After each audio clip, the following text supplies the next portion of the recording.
से बहरिया वाले आए हुए हैं अभी और इन्होंने गैस क्लीन की है तो थोड़ी सी गैस कुछ बेहतर हुई है। फाइनली थोड़ी थोड़ी गैस तो आई गई है इन्होंने। हम लोग अभी जा रहे हैं स्विमिंग करने के लिए। ये सारा सामान है मैंने जो भी सारा कलेक्ट कर लिया है। दुआ के फ्लोटीज भी रख लिए हैं यहाँ पर। मैंने अभी दुआ से कहा है कि अगर स्विमिंग पर बहुत ज़्यादा रश हुआ तो मैं इसे स्विमिंग नहीं लेके जाऊँगी, तो फिर मैं इसको ले जाऊँगी जीटा मॉल के लिए कि लास्ट वीक जो हम क्लाइंबिंग वाली जगह पर गए थे, इसको क्लाइंबिंग और स्विमिंग बहुत ज़्यादा पसंद है, सो शी वांट्स कि हम वहाँ चले जाएँ। तो अभी लेट्स सी, टाइम तो हो गया 2:30, चलते हैं। हम लोग जैसे ही सफारी पूल की पार्किंग में पहुँचे गाड़ी उसी वक्त ऑफ हो गई और मुझे पता चला कि उसके जो बैटरी के टर्मिनल्स हैं वो लूज़ हो गए थे। फिर उनीब ने अपने जो मैकेनिक उनको कॉल की, वो आए बैटरी लेकर साथ और उन्होंने 2 मिनट्स में ही ये मसला भी हल कर दिया। लेकिन अल्लाह का बहुत शुक्र है अल्हम्दुलिल्लाह कि गाड़ी कहीं और नहीं रुकी बल्कि पार्किंग में आके ही बंद हुई। हम लोग पहुँच गए हैं बहरिया के सफारी पूल अभी, और ये रही दुआ, और दुआ को भी चेंज कराते हैं। Come on let's go inside.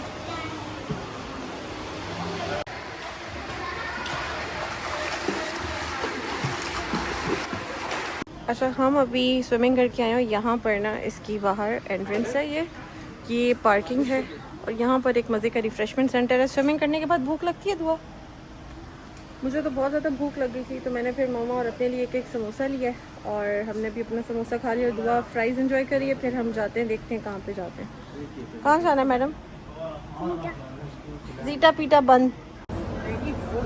दुआ फाइंड द सावरडो, फाइंड करो सावरडो किधर है। हम लेने आए हैं उनीब के लिए अभी सावरडो। यहाँ पे तो ब्रेड्स की बहुत ज़्यादा वैरायटी होती है। नहीं बेटे, नॉट दिस वन। यहाँ पर इनका ये लाइव किचन होता है। हम बड़ा मिस करते हैं अब ग्रीन वैली को। पहले ग्रीन वैली जो है वो फेज 7 में हुआ करती थी। Okay, so we are getting this. ये सावरडो ब्रेड है, इसकी डेट लिखी हुई है, पैक्ड डेट 26।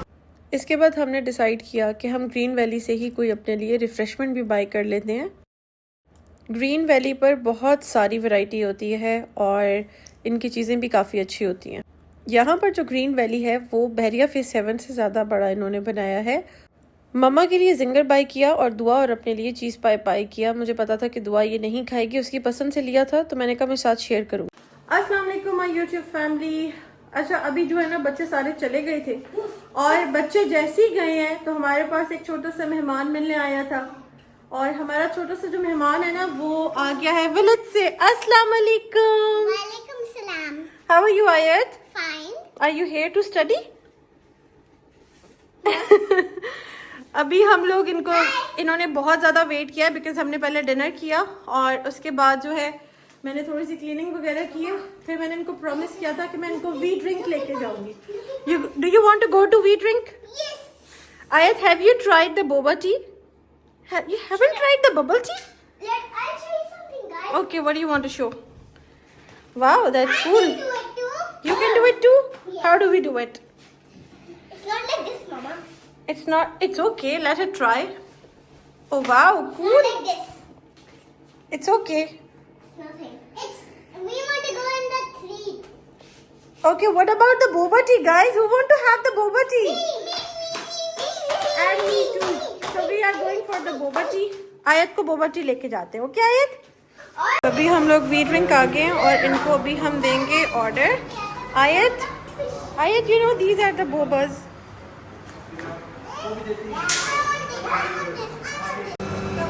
मेरे बाबू सीधा करो। क्या? मेरे बाबू सीधा करो। आइसक्रीम में बोबस डाले। हाँ, मुझे मज़ा आता है।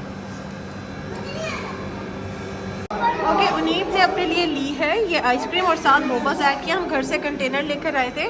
आयत and Dua, are you waiting for yours? ये दोनों जो है इट्स लाइक अ गमी जानी। आपका भी मैं लेके आ रही हूँ।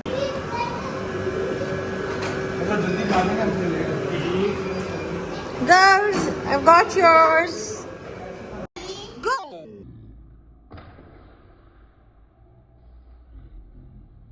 इन दोनों को जो है मैंने हाफ बोबास टी जो है वो दे दी है because it's night time. But ये कि आयत का तो ये फर्स्ट एक्सपीरियंस है। आयत good, It's good. Where did you put the straw, Dua? In its mouth? And where did you put it, Ayat? Tummy? Oops. And how are the bobas? Good. और मेरी भी यही सेम मैंगो स्नो टॉप है. इनकी यही वाली जो है ना सबसे ज़्यादा रेकमेंडेड है. इसके अलावा तो मैं कुछ पहले बाबा ने तो बुब्बा और आइसक्रीम और कोल आया. बाबा ने तुझे अपनी ये आइसक्रीम और बोबा अपनी ट्राई कर रहे हैं. Yes. मैंने अपना पी के फिर अपना सील करा लिया है क्योंकि इस तरह गाड़ी में आसानी से चला जाता है. और अभी ना हम लोग बस वापस जाते हैं. इन लोगों की भी गाड़ी में ये ड्रिप ऑफ नहीं करेंगे क्योंकि ये सील्ड है. Let's go. अब आयत को ड्रॉप करते हैं. अभी आयत को ड्रॉप कर दिए और यहाँ पर जो है दुआ जो है अपना फेवरेट सॉन्ग सुन रही है. इसलिए हम इधर वजीर कैशन कैरी के आगे भी रुके हुए हैं. आज सनी डे है लेकिन इतना ज़्यादा सनी नहीं है, तो इसलिए मैंने डिसाइड किया कि इन सबको बाहर लेकर आए. से हेलो एवरीबॉडी. ओके आमना, आज मैं आपको लेसन नंबर 1 दूंगी. आपको पता है what is the lesson number 1 of coming outside? You don't have to pluck the leaves. Okay, no plucking. Say No plucking. आपको पता है ये रोएंगे, क्राई करेंगे. हाँ, कौन कहेंगे? इनको तोड़ते नहीं है. अंकल ने इसको तोड़ी और वो कौन कह रहे हैं? जी, अंकल ने तोड़े और वो क्राई कर रहा है. ओके, ये देखिए सन हैज गॉन. ठीक है, तो आज हम क्या करेंगे? We will try to find Ladybugs and snails. Snails, ladybugs और anything that we find from here from down. आप लोग और एंट्स भी फाइंड करो. ठीक है, लेट्स स्टार्ट फाइंडिंग. बच्चों को थोड़ा सा ना नेचर के साथ हमें फेमिलियर करने की ज़रूरत होती है so that they can learn and grow outside. मुझे छोटी चार है. Oh yes, there are lots of ants. If you see closely, आमना आपके पाँव के नीचे भी ants. Khadija, can you find more?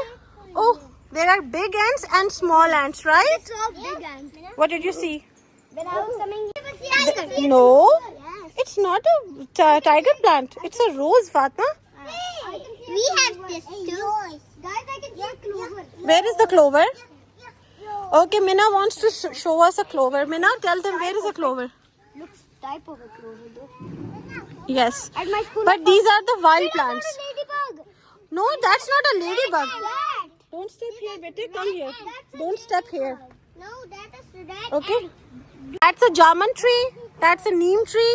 वो apricot tree. There are a lot of ants. Don't step on the ants. Okay. All right. Okay. So अभी हमने किया है हजरत मोहम्मद सल्लल्लाहु अलैहि वसल्लम के बारे में. What is the name of the last prophet, guys? अच्छा, मुझे तो किसी की भी आवाज नहीं आई. फातिमा आप बताएं.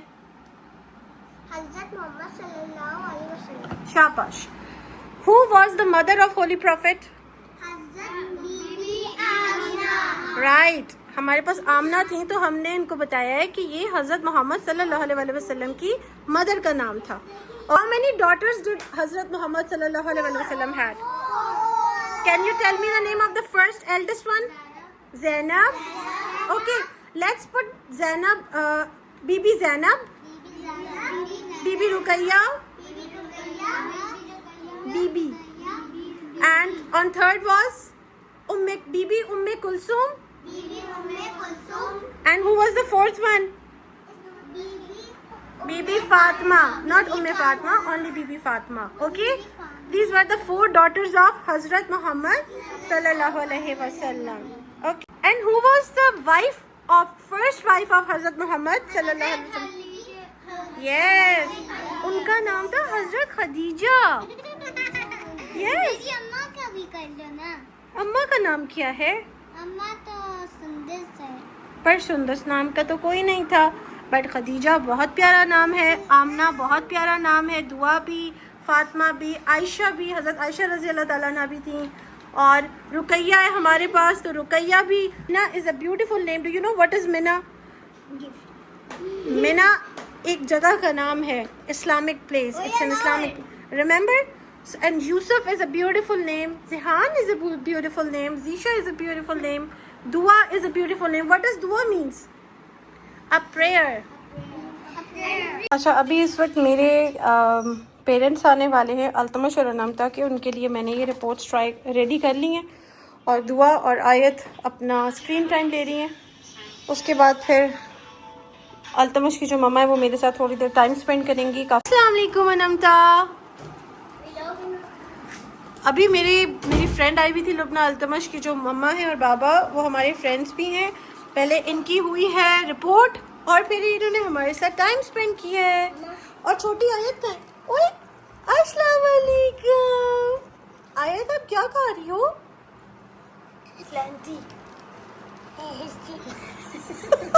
आज बात करेंगे एक इम्पॉर्टेंट टॉपिक पर, क्योंकि अभी छुट्टियां हैं स्कूल्स की और न्यू एडमिशन्स जो हैं वो अगस्त और सितंबर में हो रहे हैं। तो सबसे इम्पॉर्टेंट जो टॉपिक है हमारा वो है एडमिशन का, कि हम किस स्कूल में बच्चों का एडमिशन करवाएं। और मैं दुआ का किस स्कूल में एडमिशन करवाऊंगी इंशाल्लाह। अब बहुत सारे लोग अगर ये भी सोच रहे हों कि मैं जब इतना अच्छा पढ़ा सकती हूँ और दुआ को इतने टाइम तक मैंने होम स्कूलिंग की है, तो मैं अब दुआ को स्कूल में क्यों डाल रही हूँ। देखिए, मेरे पास दुआ के अलावा बहुत सारे बच्चे हैं और ये मेरा प्रोफेशन है, ये मेरा बिजनेस है, प्रोफेशन है। मुझे इस चीज़ को इस तरीके से लेके चलना है कि मेरे ऊपर बहुत सारी अभी रिस्पॉन्सिबिलिटीज़ हैं। अगर मेरे ऊपर ये रिस्पॉन्सिबिलिटीज़ फ़िलहाल नहीं होती तो शायद मैं दुआ को फर्दर भी होम स्कूल ही कर रही होती। और अब पाकिस्तान में भी इसका बहुत ज़्यादा ट्रेंड है। बाहर तो ये ट्रेंड बहुत पहले से फॉलो अप हो रहा है, लेकिन पाकिस्तान में भी अब होम स्कूलिंग की अवेयरनेस काफ़ी ज़्यादा पेरेंट्स को आ चुकी है।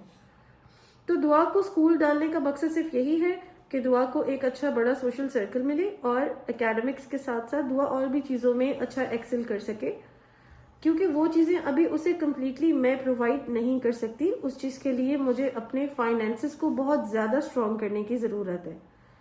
तो हर चीज़ जो है वो स्टेप वाइज अच्छी लगती है और सबकी लाइफ में बहुत डिफरेंस होता है। हर बंदे की लाइफ अलग होती है, हर बंदे के फाइनेंसेस अलग होते हैं, रिक्वायरमेंट्स अलग होती हैं और प्रायोरिटीज़ अलग होती हैं। अब अगर बात करें कि मैं दुआ के स्कूल के लिए क्या देख रही हूँ और आपको अपने बच्चे के स्कूल के लिए क्या चीज़ें देखनी चाहिए, तो सबसे पहले बात करेंगे कि मैं दुआ के लिए कैसा स्कूल फाइंड कर रही हूँ।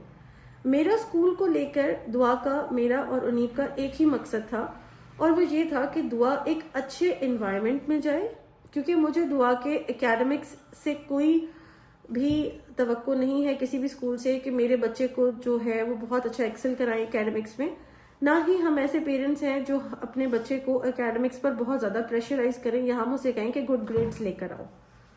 अब बीइंग अ टीचर ये बहुत बड़ा एक क्वेश्चन मार्क है कि अगर मैं अपनी बेटी के साथ ऐसा सोच रही हूँ तो क्या मैं बाकी बच्चों को भी इसी तरह लेकर चलती हूँ। लेकिन ऐसा नहीं है। पेरेंट्स की एक्सपेक्टेशंस मुझसे जो हैं, मैं उन एक्सपेक्टेशंस को पूरा करती हूँ। मेरे पास जितने भी बच्चे आते हैं उनकी सबकी डिमांड और उनकी प्रायोरिटीज अलग होती हैं। किसी की सिर्फ एकेडमिक्स होती है, किसी की सोशल और बिहेवियर डेवलपमेंट होती है, किसी की स्पीच डेवलपमेंट भी होती है। तो मेरे पास डिफरेंट डाइवर्स किस्म के बच्चे और उनके पेरेंट्स होते हैं जिनकी अपनी प्रायोरिटीज होती हैं और अपनी डिमांड्स होती हैं। दुआ के लिए मुझे सिर्फ एक ऐसा अच्छा स्कूल चाहिए जो कि एक छोटी सी कम्युनिटी में एक अच्छा सा नीट एंड क्लीन, जिसमें एनवायरनमेंट हो, जिसकी मैनेजमेंट अच्छी हो और ऐसी बिल्डिंग हो जहां पर ग्रेड 3 से ऊपर बच्चे ना हो, क्योंकि ग्रेड 4, 5 एंड 6 के बच्चे बहुत ज़्यादा बड़े होते हैं और ग्रेड 1 और 2 के साथ अगर वो बच्चे बैठ रहे हैं तो इससे छोटे बच्चों पर बहुत बुरा इम्पेक्ट पड़ता है। बहुत सारे ऐसे स्कूल्स हैं जो कि वेल नोन स्कूल्स हैं पाकिस्तान के, जो टॉप 3, टॉप 5 में आते हैं और उन तमाम स्कूलों में भी यही हालात है। उधर बच्चे जो हैं वो बहुत सारी ऐसी एक्टिविटीज़ होती हैं जो कि मेरे पास प्रूफ्स हैं उस चीज़ों के, और मैं उन चीज़ों से बहुत डर गई क्योंकि मैं फैकल्टी में रही हूँ, तो मैंने ये सारी चीज़ें खुद फैकल्टी में रहते हुए देखी हैं।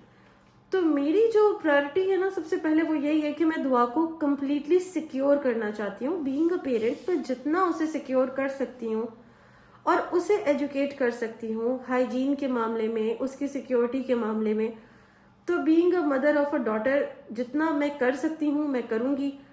लेकिन ये भी मेरे हाथ में ही है कि मैं उसका एडमिशन कहाँ कराती हूँ। तो अभी फ़िलहाल मैंने 2-3 स्कूल दोबारा से शॉर्टलिस्ट किए हैं और मेरी शॉर्टलिस्ट में जो 2-3 स्कूल हैं वो इंशाल्लाह मैं सितंबर में या अगस्त के लास्ट में ज़रूर विज़िट करूँगी और देखूँगी कि मेरी प्रोबेबिलिटी कहाँ की बनती है और मैं उसे कौन से स्कूल में डालती हूँ। अब अगर आपकी बात की जाए कि आपको स्कूल कैसे चूज करना चाहिए, तो बीइंग अ मेंटर मैं आपको ये बता सकती हूँ कि सबसे पहले आप अपना बजट डिसाइड करें कि आपका बजट क्या है। कुछ स्कूल्स हैं जो 5 to 10,000 की रेंज में आते हैं, फिर कुछ स्कूल्स हैं जो 10 to 20,000 की रेंज में आते हैं, और कुछ स्कूल्स हैं जो 20 से 30 एंड ऑनवर्ड्स 40 तक भी जाते हैं। तो सबसे पहले तो आपको अपनी बजटिंग करनी है, उसके बाद आपको अपनी प्रायोरिटीज चेक करनी है कि आपकी प्रायोरिटी क्या है। क्या आप एकेडमिक्स को लेके बहुत ज़्यादा कंसर्न है तो आप एकेडमिक वाइज ढूंढें। क्या आप बच्चे की नीटनेस, क्लीनलीनेस, हाइजीन और बाकी चीज़ों को लेकर कंसर्न है तो आप उस रेफरेंस में स्कूल ढूंढें। या फिर आप ये समझते हैं कि नहीं, मुझे एक ऐसा स्कूल चाहिए जो कि दोनों चीज़ों को बैलेंस करके लेके चले, तो ये तो अब बहुत मुश्किल है।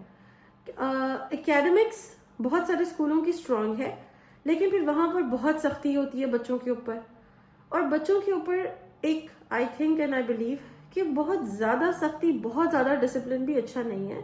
हाँ, आप बच्चों की रूटीन ज़रूर सेट करें और एक हेल्दी डिसिप्लिन घर में और स्कूल में भी फॉलो करवाएं, क्योंकि बच्चों को ढील दे देना भी is not a good option. तो ये सारी चीज़ें थी जो मैं आपसे डिस्कस करना चाहती थी इस वीडियो में, जिसकी वजह से 2-3 दिन मेरी वीडियो डिले हो गई। आई होप कि आपको मेरा व्लॉग अच्छा लगा होगा, और इसी के साथ अब मुझे इजाज़त दें। आज मेरी तबीयत भी ठीक नहीं है, तो मेरे लिए दुआ करिएगा कि अल्लाह ताला मुझे हिम्मत दें ताकि मैं अपने बच्चों को सही से अटेंड कर सकूं। मिलते हैं आपसे नेक्स्ट व्लॉग में, तब तक के लिए अपना ख्याल रखें। टेक केयर, अल्लाह हाफिज़।